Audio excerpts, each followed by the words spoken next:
তৃণমূল ছাত্র পরিষদের সমাবেশে যোগ দিতে গিয়ে আক্রান্ত দুই যুবক। আহত যুবক সিদ্ধার্থ রায় ও অর্ণব রায় দুজনেই ডানকুনির ২১ নম্বর ওয়ার্ডের বাসিন্দা।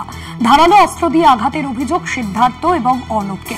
তৃণমূল ছাত্র পরিষদের যে অনুষ্ঠান, সেই তৃণমূলের ছাত্র পরিষদের সেইখানেই যোগ দিতে গিয়ে, কর্মসূচিতে যোগ দিতে গিয়ে এই ধরনের ঘটনা ঘটেছে। দুজনেই ডানকুনির ২১ নম্বর ওয়ার্ডের বাসিন্দা বলে জানা গিয়েছে।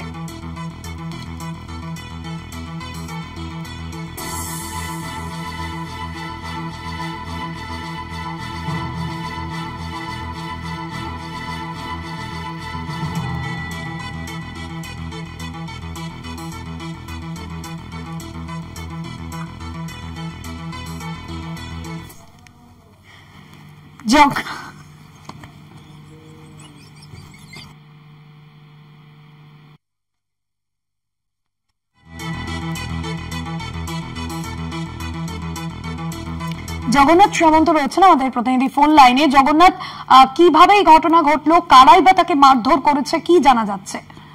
দেখো, তৃণমূল ছাত্র পরিষদ যারা দুজন আক্রান্ত হয়েছে তাদের যে বক্তব্য, তারা বাড়িপাড়া থেকে তৃণমূল সমাবেশে যোগদান দেওয়ার জন্য হাওড়ায় আসছিল। লিলুয়া ছাড়ার পর ট্রেনটি থামে, সেখানেই বচসা গন্ডগোল বাঁধে এবং তারপরেই এই ঘটনা ঘটেছে এবং আক্রান্ত হয়েছে দুজন। তবে বিজেপির তরফ থেকে যেটা বলা হচ্ছে, পুরোপুরি একবারে গোষ্ঠীদ্বন্দ্ব, নিজেদের মধ্যে মারপিট করে এই ঘটনা ঘটিয়েছে। তবে আরেকটি যে আহত, সেটারও যেটা পাওয়া যাচ্ছে যে আরেক যুবক যে আহত হয়েছে সে অন্য ট্রেনে ছিল, পাশের চলন্ত ট্রেনে আসতে গিয়ে পোস্টে ধাক্কা লেগে কাঁধে গুরুতর আহত হয়েছে। সেই আহতটাই এইখানে দেখানোর চেষ্টা করছে যে তৃণমূলের ছাত্র পরিষদে মিটিং এ যোগ দিতে গিয়ে আক্রান্ত, অর্থাৎ একজনের সঙ্গে বচসা হয়েছে, আরেকজন কে দেখানো হচ্ছে। অর্থাৎ বিজেপির তরফ থেকে এই অভিযোগটা করা হচ্ছে, নিজেদের মধ্যে গোষ্ঠীদ্বন্দ্ব, মারপিট করে এই ঘটনা ঘটেছে। তবে ছাত্ররা যেটা বলছে যে তাদের বহিরাগত যুবক এসে মারধর করে পালায় এবং গুরুতর চোট হয়েছে মাথায়।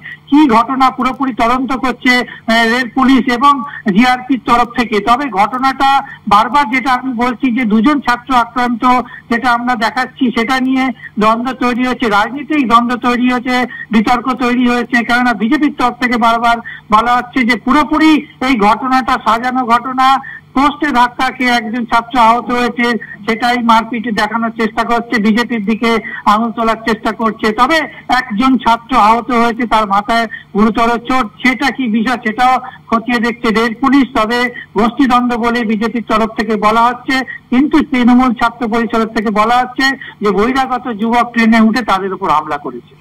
ধন্যবাদ জানাবো জগন্নাথ।